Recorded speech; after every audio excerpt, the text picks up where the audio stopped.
ये तो रहेगा, लेकिन हाँ, जहाँ आपका ये प्रश्न है और जहाँ ये हमारा जो टाइटल भी लिखा हुआ है कि हिमालय की क्या स्थिति है, हिमालय समाप्त हो जाएगा, ये ऐसा तो नहीं होने वाला है, क्योंकि हिमालय के बारे में हमारे शास्त्रों में बहुत कुछ वर्णन किया गया है।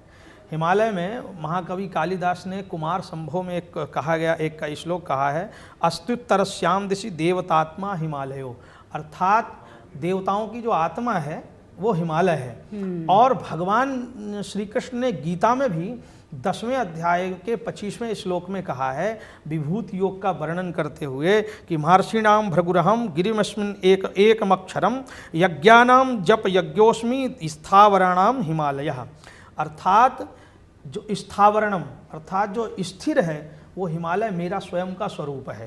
यज्ञों में जो है जो यज्ञ का स्थान है वो मेरा है।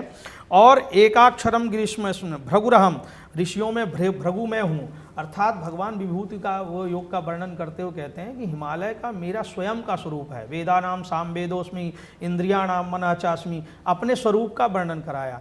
और वहीं पे भगवान भोलेनाथ निवास कर रहे हैं हिमालय में, हमारी जो शास्त्रों की मान्यता के अनुसार। तो ये तो समाप्त होने वाला नहीं है, परंतु हाँ, ये जरूर कहा जा सकता है कि प्रकृति अपना रूप जरूर चेंज करती है, जरूर बदलती है।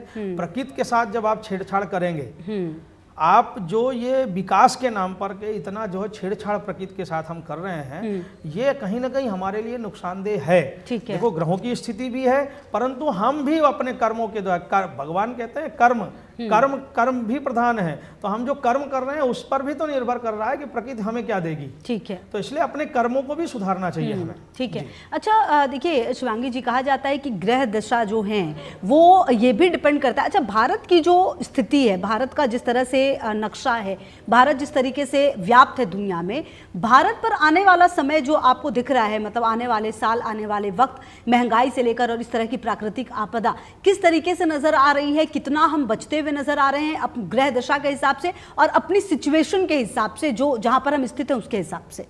भारत के अगर चार्ट को अगर हम देखते हैं तो वृषभ लग्न का है और मंगल की महादशा चल रही है। तो इसमें जो अंतरदशा चल रही है उसका भी मैं अगर आकलन करूं और इस निष्कर्ष पर हम पहुंचते हैं कि भारत में आने वाले दिसंबर तक, जैसे अभी जैनजी वाली बात हुई थी, आपके मंच के माध्यम से कहा था कि ये सब चीज़ें हो सकती हैं दिसंबर में, और ये देखिए हुआ। इसी प्रकार से भारत में ये चीज़ें विरोध एक राज्यों तक जाएंगे। जैसे मैंने मध्य प्रदेश की बात कही, मध्य प्रदेश में मुझे राजनीति में भी परिवर्तन होता हुआ दिख रहा है। अगर मैं ऑल ओवर भारत की बात करूं तो जैसे अभी आसाम में आई है, गुजरात में आई है बाढ़, इस तरह की आपदाएं और अभी आएंगी। बैंकिंग सेक्टर में भी कुछ फेरबदल हो सकता है और ये समय होगा जब मंगल नीचस्थ होंगे, मतलब अगले महीने जब मंगल कर्क राशि से गोचर करेंगे तब ये चीज़ें आपको देखने को मिलेंगी। उसी समय अग्निकांड थोड़े ज़्यादा होंगे, ये भी देखने को मिलेगा। उसी समय आतंकवादी कोई गतिविधियां हो सकती हैं। आपके मंच के माध्यम से पहले भी बोला है कि अक्टूबर से नवंबर तक का वो टाइम पीरियड हो सकता है, क्योंकि यहाँ पर 15 सितंबर से ना फिर दोबारा से 24 नवंबर तक खप्पर योग का निर्माण हो रहा है। खप्पर योग शुभ नहीं बताए जाते हैं वो भी, तो अगर उनको भी हम देखें भारत की महादशाओं के साथ, तो वहाँ पर भी ये शुभता दिखती हुई नहीं दिख रही है। लेकिन अगर मैं बात करूं कि भारत पर कोई खतरा मंडरा रहा है तो ऐसा बिल्कुल भी नहीं है। युद्ध दो देशों के बीच जो चल रहे हैं तो वहां पर भारत अभी सेफ है। 2029 के बाद वो समय आएगा जब भारत अपना बहुत बड़ा रोल प्ले करेगा, और आपके ही मंच के माध्यम से लगातार कह रही हूँ कि भारत महाशक्ति बनेगा। जो भी हम चाइना की बात कर रहे हैं, अमेरिका की बात कर रहे हैं, तो भारत मुझे महाशक्ति बनते हुए दिख रहा है। अगर मैं बात करूं मोदी जी के चार्ट को भी, तो मोदी जी के चार्ट में भी ऐसा बिल्कुल नहीं दिख रहा है कि भारत, देखिए राजा का चार्ट भी देखा जाता है देश के साथ कि वो कैसा चल रहा है समय पीरियड, तो मोदी जी के चार्ट से भी ऐसा नहीं दिख रहा है कि भारत पे कोई बहुत बड़ा संकट मंडरा रहा है। अब अर्थव्यवस्था में मंदी का आना, तो ये 11वें भाव में गोचर में शनिदेव गए थे भारत के चार्ट में, तो उस वजह से ये थोड़ा सा हुआ था। महंगाई का आना, तो ये नॉर्मल चीजें हैं, नॉर्मलाइज है। महंगाई घटती दर में आती है, बढ़ती दर में आती है, तो ये छोटी मोटी चीजें चलती रहती हैं। लेकिन कोई बड़ा, हाँ, आतंकवादी गतिविधि मुझे बड़ी लग रही है, जो कि अक्टूबर से मैं नवंबर का टाइम पीरियड बता रही हूँ। यहाँ पर अभी जैसे कि पैनलिस्ट मेरे चंद्रमणि जी ने कहा, बिल्कुल वायरस का आना भी दिख रहा है। आपके मंच के माध्यम से मैंने कहा था कि बुध के नक्षत्र में रेवती में शनिदेव गोचर कर रहे हैं, और सृष्टि जी के साथ मेरा वो शो था, मैंने वहाँ कहा था कि कोई ना वर्ड्स के थ्रू है ना, जैसे अभी स्वाइन फ्लू आया हुआ है, तो वर्ड्स के थ्रू कोई वायरस आ सकता है। तो इस तरह की चीजें दिख रही हैं, लेकिन चाहे वो इबोला हो, हंता हो, या फिर ये स्वाइन फ्लू की बात करूं, वो ऐसा नहीं होगा जिसमें कोरोना जैसी हालत बन जाए, लेकिन हाँ, लोग प्रभावित होंगे इससे। ठीक है। अच्छा चंद्रमणि जी, देखिए कहीं ना कहीं ये तो मैटर है ही कि अब जैसे इबोला की बात हम करते हैं, जिस तरह से उसका प्रभाव कांगो में और वहाँ उन देशों में नजर आया, वो बहुत ज्यादा भयानक था। कुल मिलाकर अगर अब हम नेपाल वाली त्रासदी की देखिए बात करें, ना जाने कितने लोगों की अभी डेथ हो गई। अभी तो ऑफिशियल आंकड़ा जो है वो और सामने आएगा, उसमें भारत के भी 100 से ज्यादा लोग थे अभी जो आंकड़ा सामने आया है।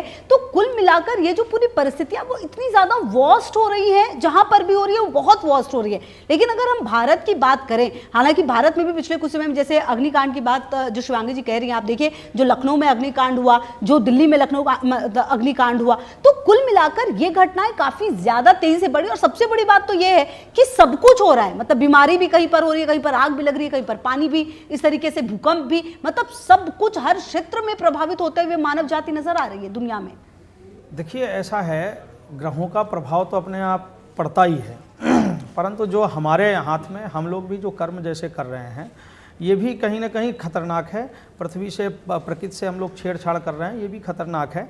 हाँ, उस ग्रहों का प्रभाव तो जो पड़ ही रहा है, ये हम लोग बार बार ही कह रहे हैं कि भाई एक माह में दो ग्रहण पड़ रहे हैं। अभी कुछ दिन पहले मैंने ये कहा था कि कहीं ना कहीं बाढ़ की जो है बहुत ज़्यादा त्रासदी होने वाली है और कहीं ना कहीं जो है ये प्रभाव पड़ेगा। तो ये देखिए नेपाल में प्रभाव पड़ा और एक माह में 2 ग्रहणों के वजह से ये कहीं ना कहीं स्थिति, जब सौरमंडल में एक मास में ही 2 ग्रहण पड़ते हैं, पीछे भी पड़े तो युद्ध प्रारंभ हुआ और कई बहुत लोगों की जान गई। वही स्थिति ग्रहण में यहाँ पे भी हुई। हम लोग जो शास्त्रों के अनुसार बताते हैं, ये ज्योतिष शास्त्र कोई ऐसा वो नहीं है, ज्योतिष शास्त्र एक गणना करके ही बताते हैं।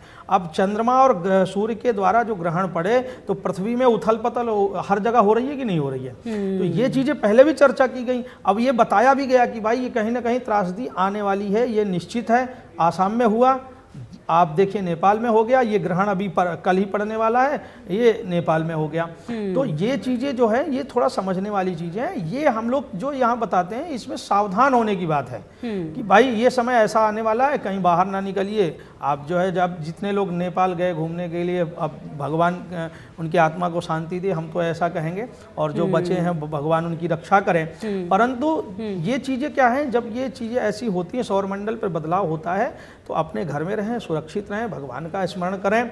और जो भगवान को नहीं मानते वो अपने घर में अपने माता पिता का स्मरण करें, उनको भी नहीं मानते तो फिर जो है ध्यान लगा के बैठें, ये भी कह सकते हैं हम।